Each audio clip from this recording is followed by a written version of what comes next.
শাটডাউনের কবলে মার্কিন সরকার, তহবিল বরাদ্দ নিয়ে দ্বন্দ্বের জেরে কার্যত অচল ট্রাম্প প্রশাসন। অতি জরুরি পরিষেবা ছাড়া বন্ধ থাকবে সব সরকারি কার্যক্রম।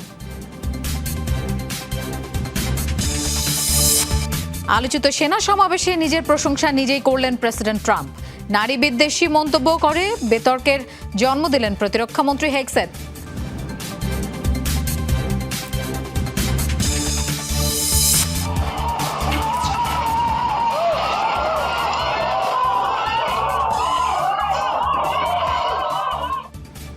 ফিলিপাইনে 6.9 মাত্রার ভূমিকম্প, সেবু দ্বীপে ধসে পড়েছে বহু ভবন, এ পর্যন্ত নিহত 69, সুনামি সতর্কতা জারি।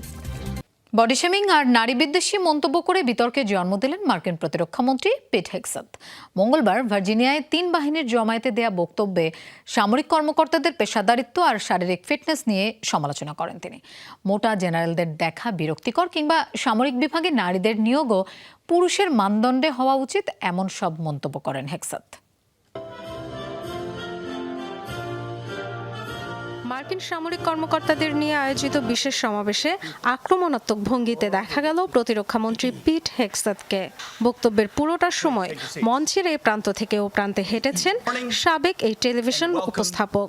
শারীরিক ভঙ্গিমাও উদ্ধত। সামরিক কর্মকর্তাদের এক হাত নিলেন প্রতিরক্ষামন্ত্রী। তাদের নিয়োগ, যোগ্যতা, প্রশিক্ষণ, পদোন্নতি, এমনকি পেশাদারিত্ব নিয়েও প্রশ্ন তুলেছেন হেগসেথ। সমালোচনা করেছেন লিঙ্গভিত্তিক সুবিধা। দীর্ঘদিন ধরে ভুল কারণে বর্ণ, লিঙ্গ, কোটার ভিত্তিতে অনেককে পদোন্নতি দেওয়া হয়েছে।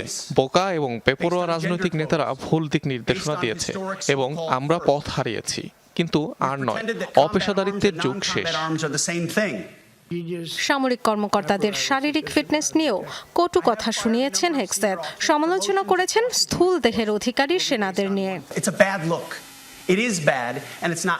সত্যি বলতে যুদ্ধক্ষেত্র বা যে কোনো ফরমেশনের দিকে তাকিয়ে মোটা সেনাদের দেখা ক্লান্তিকর। পেন্টাগনের হলে এবং কমান্ডগুলোতে মোটা জেনারেল এবং অ্যাডমিরাল সম্পূর্ণ অগ্রহণযোগ্য। এটা দেখতে খারাপ লাগে। তাই আপনি একজন এয়ারবোর্ন রেঞ্জার, 4 তারকা জেনারেল বা যেই হন, আপনাকে উচ্চতা এবং ওজনের মানদণ্ড পূরণ করতে হবে এবং পিটি টেস্টে উত্তীর্ণ হতে হবে।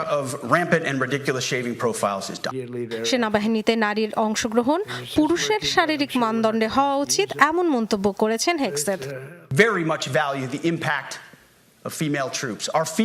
আমরা নারী সেনাদের ভূমিকাকে গুরুত্বপূর্ণ মনে করি, কিন্তু যুদ্ধক্ষেত্রে শারীরিক শক্তির মতো ইস্যুতে শারীরিক মানদণ্ড লিঙ্গ নিরপেক্ষ হতে হবে। যদি এর অর্থ হয় যে কোনো নারী যুদ্ধক্ষেত্রের জন্য যোগ্য নন, তবে তাই। আমি নিশ্চিত যে এর ফলে আরও নেতৃত্বের পরিবর্তন আসবে। আবার বলছি, এটি জীবন মৃত্যুর প্রশ্ন। প্রতিরক্ষামন্ত্রীর এমন মন্তব্য নিয়ে শুরু হয়েছে নিন্দা, সমালোচনা। প্রতিবাদ জানিয়েছেন সাবেক নারী সেনা কর্মকর্তারাও।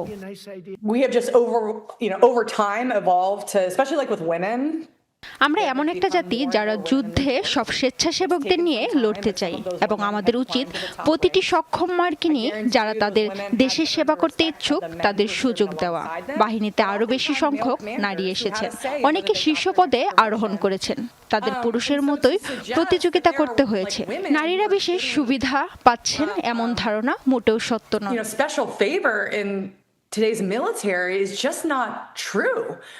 যুক্তরাষ্ট্রের শান্তি পরিকল্পনায় সম্মতি দেওয়ার জন্য হামাসকে 3 থেকে 4 দিন সময় দিয়েছেন মার্কিন প্রেসিডেন্ট ডোনাল্ড ট্রাম্প। মঙ্গলবার নিজেই কথা জানান তিনি। এ সময় ওয়াশিংটনের প্রস্তাবিত 20 দফায় রাজি না হলে ফিলিস্তিনি স্বাধীনতাকামী গোষ্ঠীটিকে ভয়াবহ পরিণতির হুমকিও দেওয়া হয়েছে। এদিকে হামাসের দাবি, মার্কিন প্রস্তাবে ফিলিস্তিনি জনগণের স্বার্থ পুরোপুরি উপেক্ষা করা হয়েছে। এর আগে গত সোমবার নেতানিয়াহুর সাথে বৈঠকে গাজায় যুদ্ধ বন্ধ ও উপত্যকায় শান্তি প্রতিষ্ঠায় 20 দফা ঘোষণা করেন ট্রাম্প, যাতে সম্মতি দেয় ইসরায়েল। তার শান্তি প্রস্তাবকে স্বাগত জানিয়েছে বহু আরব ও মুসলিম দেশও। ইসরায়েলের হুমকি উপেক্ষা করেই গাজার উদ্দেশ্যে যাত্রা অব্যাহত রেখেছে ত্রাণবাহী নৌবহর। এরই মধ্যে গাজার কাছাকাছি পৌঁছে গেছে সমুদ ফ্লোটিলা। এদিকে গাজা উপকূল থেকে 278 কিলোমিটার দূরে পৌঁছানোর পর সমুদ্রের নিরাপত্তায় মোতায়েনকৃত যুদ্ধ জাহাজ থামিয়ে দিয়েছে ইতালি। বিভিন্ন দেশে থাকা মার্কিন সামরিক কর্মকর্তাদের ডেকে এনে রীতিমতো নিজের প্রশংসা শোনালেন মার্কিন প্রেসিডেন্ট ডোনাল্ড ট্রাম্প। ভার্জিনিয়ায় আলোচিত সেনা সমাবেশে ট্রাম্প দাবি করেন তিনি নোবেল পুরস্কার না পেলে সেটি হবে যুক্তরাষ্ট্রের জন্য অপমানজনক। অপরাধ ও অভিবাসন ইস্যুতে ট্রাম্প বলেন, যুক্তরাষ্ট্র এখন নিজের ঘরেই যুদ্ধের মুখোমুখি। তাই আরও বেশ কয়েকটি শহরে নতুন করে সেনা মোতায়েনের ঘোষণা দিয়েছেন মার্কিন প্রেসিডেন্ট। নানা জল্পনা কল্পনার অবসান ঘটিয়ে মঙ্গলবার যুক্তরাষ্ট্রের ভার্জিনিয়া অঙ্গরাজ্যের কোয়ান্টিকো শহরে অনুষ্ঠিত হয়েছে বিশ্বজুড়ে মোতায়েনকৃত মার্কিন সামরিক কর্মকর্তাদের সমাবেশ।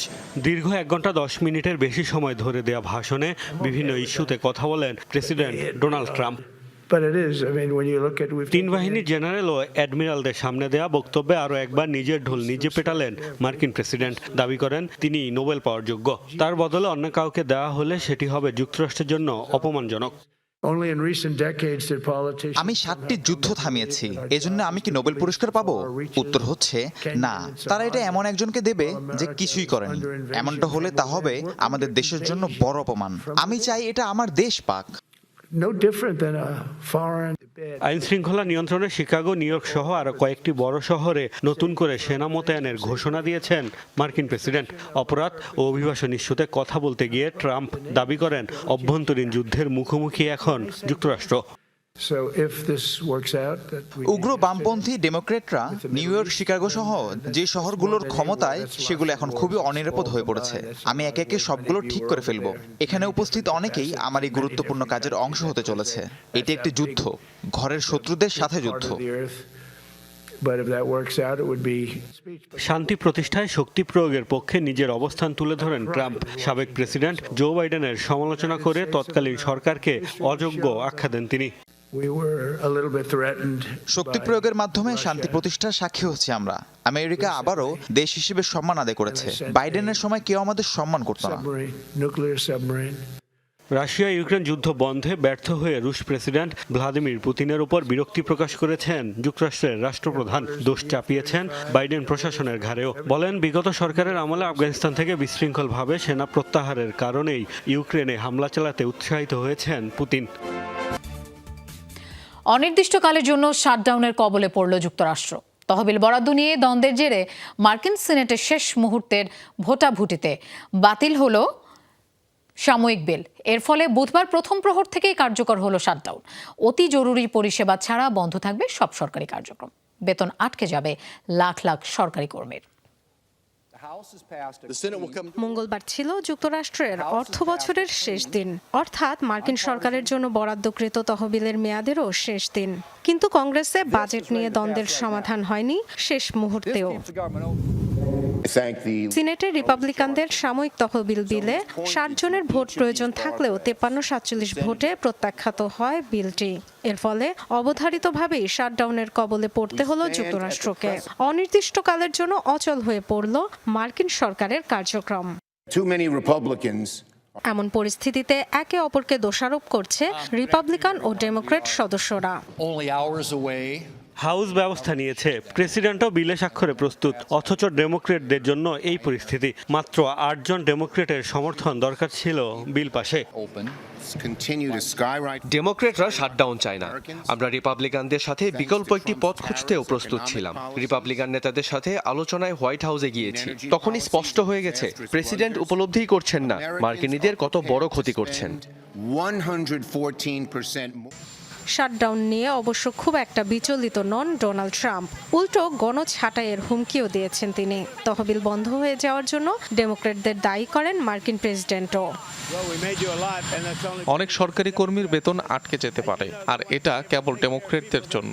তারা এই দেশে অবৈধভাবে যারা প্রবেশ করে তাদের যত্ন আত্তি করতে চায়, এবং আমরা এটার বিরোধিতা করেছি। আমার দেশ অবৈধদের দায়িত্ব নিতে পারবে না, আর ডেমোক্রেটরা তাদের স্বাস্থ্যসেবা দিতে চায়।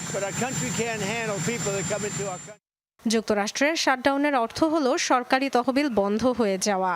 এর ফলে অতি জরুরি সেবা ছাড়া বন্ধ হয়ে যাবে অন্যান্য সরকারি কার্যক্রম। সামাজিক উন্নয়ন, গবেষণা কিংবা নিরাপত্তাজনিত বহু প্রকল্পের কাজ বাতিল কিংবা স্থগিত হবে। বেতন আটকে যাবে সরকারি কর্মীদের। পুলিশ, সেনাবাহিনী, সীমান্তরক্ষী এবং এয়ার ট্রাফিক নিয়ন্ত্রণকারীদের মতো কয়েকটি পেশার মানুষকে কাজ করে যেতে হবে বেতন ছাড়াই।